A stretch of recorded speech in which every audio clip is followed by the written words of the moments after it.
প্রিয় শিক্ষার্থী বন্ধুরা, তোমরা যে যেখানে বসে আমার এই অনলাইন ক্লাসে দেখছো তোমাদের সবাইকে স্বাগত। আমি মোহাম্মদ রহমতুল্লাহ, সহকারী শিক্ষক, সিলগাছা শাহপুর বালিকা উচ্চ বিদ্যালয়। আমি আজকে তোমাদের ষষ্ঠ শ্রেণীর তৃতীয় অধ্যায় থেকে আলোচনা করব। আজকের আলোচনার বিষয় অজু।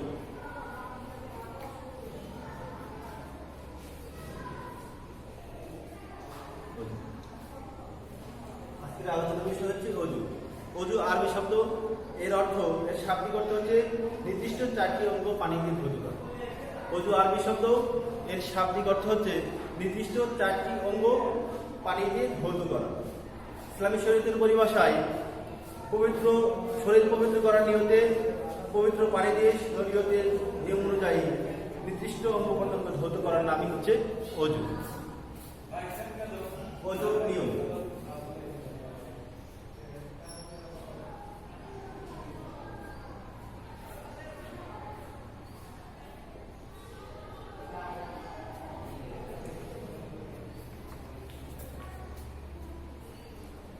আমরা অজু করার সময় প্রথমেই মনে মনে পবিত্র হওয়ার নিয়ত করব।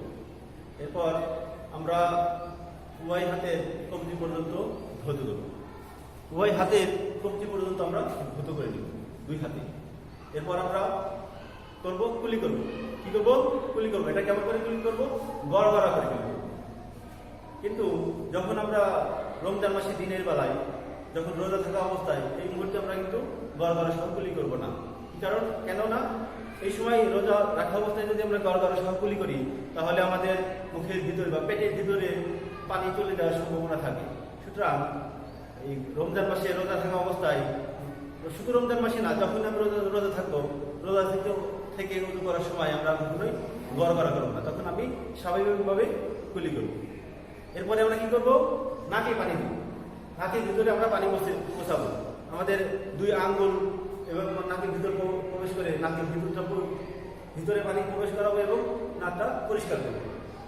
কিন্তু রমজান মাসে সেই একই নিয়ম, বা রমজান মাসে বা রোজা থাকা অবস্থায় নাকের ভিতরে পানি প্রবেশ করানো যাবে না, শুধু নাকে পানি দিতে হবে।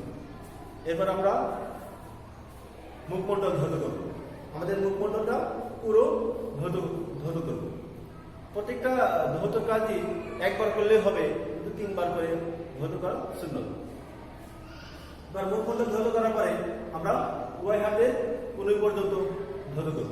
প্রথমে ডান হাত, তারপরে বাম হাত। একবার করে ধৌত করলে হবে, তিনবার করে ধৌত করা সুন্নত। কি কারণে? তিনবার করে ধৌত করলে কোনো জায়গা শুকনো থাকার সম্ভাবনা থাকে না, সেই জন্য আমাদের কি করতে হবে? তিনবার করে ধৌত করতে হবে। এরপর আমরা মাথার মাসে করব। যেটা আমরা মাথার মাসে করে থাকি, সেটা মাথার এমনভাবে মাসের শব্দ অর্থ হচ্ছে মোছা। মাসের শব্দ অর্থ মুছে ফেলা।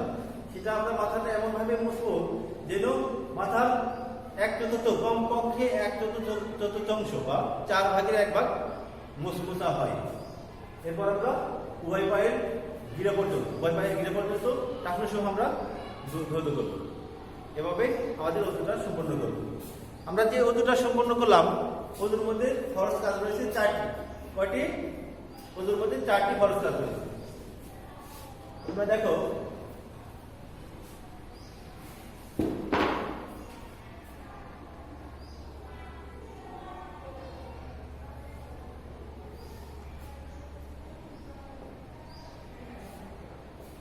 অজুর ফরজ 4টি।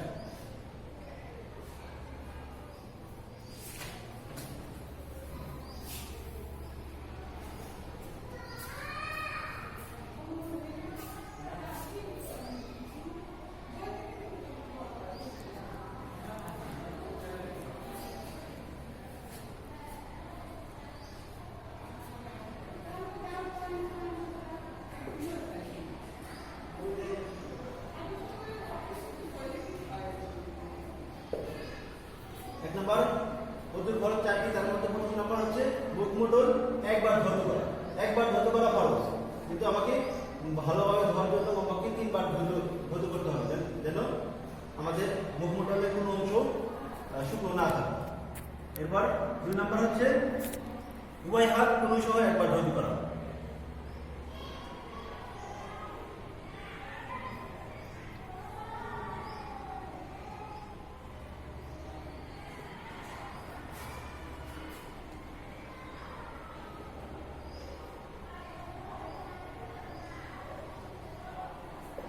এরপর 2 নম্বর হচ্ছে উভয় হাত কুনুই সহ একবার ধৌত করা। এরপর 3 নম্বর হচ্ছে মাথার 1/4 ধৌত করা।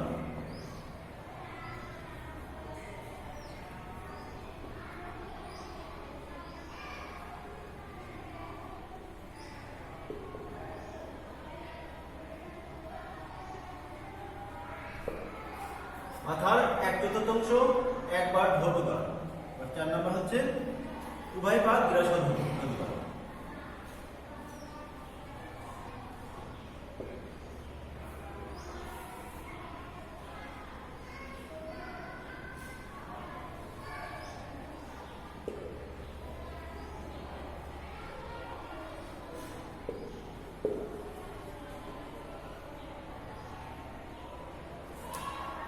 তাহলে আমরা চারটা দেখলাম কি, 1 নম্বর হচ্ছে মুখমণ্ডল একবার ধৌত করা, তারপর 2 নম্বর হচ্ছে উভয় হাত কুনুই সহ একবার ধৌত করা, এরপর মাথার 3 নম্বর হচ্ছে মাথার 1/4 কমপক্ষে 1/4 একবার ধৌত করা, এবং 4 নম্বর হচ্ছে উভয় পা গিরা সহ একবার ধৌত করা। তাহলে আমরা ওযুর 4টি ফরজ আমরা জানতে পারলাম। এরপর আমরা দেখব কি কি কারণে ওযু ভঙ্গ হয়ে যায়, কি কি কারণে ওযু ভেঙে যায়, এই বিষয়গুলো আমরা এখন আলোচনা করব।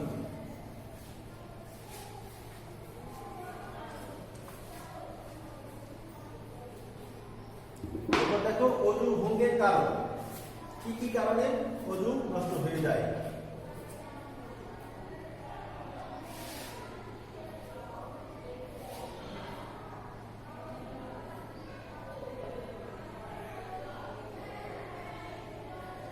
ওযু ভঙ্গের কারণ, ওযু ভঙ্গের অনেকগুলো কারণ রয়েছে। তার মধ্যে দেখো প্রথমত হচ্ছে পেশাব পায়খানার রাস্তা দিয়ে কোনো কিছু বের হলে, পেশাব পায়খানার রাস্তা দিয়ে যে কোনো জিনিস বের হলে আমাদের ওযু ভঙ্গ হয়ে যাবে। যেমন আমরা যদি পেশাব করি, আমরা পায়খানা করি, অথবা আমরা যেটা বায়ু ছাড়ি, এটা যদি আমরা করি তাহলে আমাদের ওযু ভঙ্গ হয়ে যাবে। এছাড়াও যদি আমাদের পেশাব পায়খানার রাস্তা দিয়ে রক্ত বের হয়, অথবা প্রাপ্তবয়স্কদের বীর্য বের হয়, তাহলে আমাদের ওযু ভঙ্গ হয়ে যাবে। 2 নম্বর হচ্ছে পেশাব পায়খানার রাস্তা ব্যতীত শরীরের যে কোনো স্থান থেকে যে কোনো অপবিত্র বস্তু বের হয়ে গড়িয়ে পড়লে, যেমন রক্ত বা পুষ, আমাদের শরীরের কোনো জায়গায় যদি রক্ত বা পুষ এগুলো যদি বের হয়, সামান্য পরিমাণ যদি বের হয়, তাহলে আমাদের ওযু ভঙ্গ হবে না। কিন্তু যদি আমাদের সেই রক্ত বা পুষটা এতটা বের হয় যে যেখান থেকে বের হয়েছিল সেখান থেকে গড়িয়ে পড়েছে, তাহলে আমাদের ওযু ভঙ্গ হয়ে যাবে।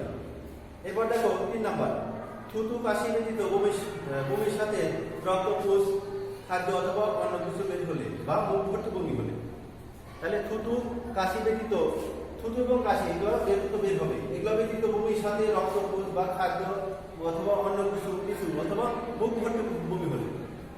যে মুখ ভর্তি বমির ব্যাপারটা হচ্ছে যে আমাদের যদি অনেক সময় অল্প সামান্য পরিমাণ বমি হয় তাহলে আমাদের ওযু ভঙ্গ হবে না, কিন্তু মুখ ভর্তি করে যদি আমাদের বমি হয় তাহলে আমাদের ওযু ভঙ্গ হয়ে যাবে। তারপরে 4 নম্বর দেখো থুতুর সাথে বেশি পরিমাণ রক্ত এলে, আমাদের যদি থুতু যখন বের হয় ফেলি আমরা, সামান্য পরিমাণ রক্ত অনেক সময় বের হতে পারে, কিন্তু সেটা পরিমাণ যদি রক্তের পরিমাণটা যদি বেশি হয় তাহলে আমাদের ওযু ভেঙে যাবে। তারপরে দেখো চিত হয়ে 5 নম্বর, চিত হয়ে কাজ হয়ে অথবা হেলান দিয়ে ঘুমালে, এমন কোন একটা বস্তুর সাথে আমরা হেলান দিয়ে ঘুমিয়ে আছি বা তন্দ্রার মতো হয়ে আছি, যে যদি আমার পিছনে যে বস্তুর সাথে আমি হেলান দিয়ে আছি সেটা যদি সরিয়ে ফেলা হয়, তাহলে যদি আমি পড়ে যাই, এমন অবস্থা যদি হয় তাহলে আমাদের ওযু ভঙ্গ হয়ে যাবে। এরপর 6 নম্বর দেখো বেহুশ হয়ে গেলে, অজ্ঞান হয়ে গেলে, আমি অজ্ঞান হয়ে গেছি, এই সময় আসলে আমার ওযু ছিল কিনা এটা তো আমার জানা নেই, সুতরাং বেহুশ হয়ে গেলে আমার ওযু ভঙ্গ হয়ে যাবে।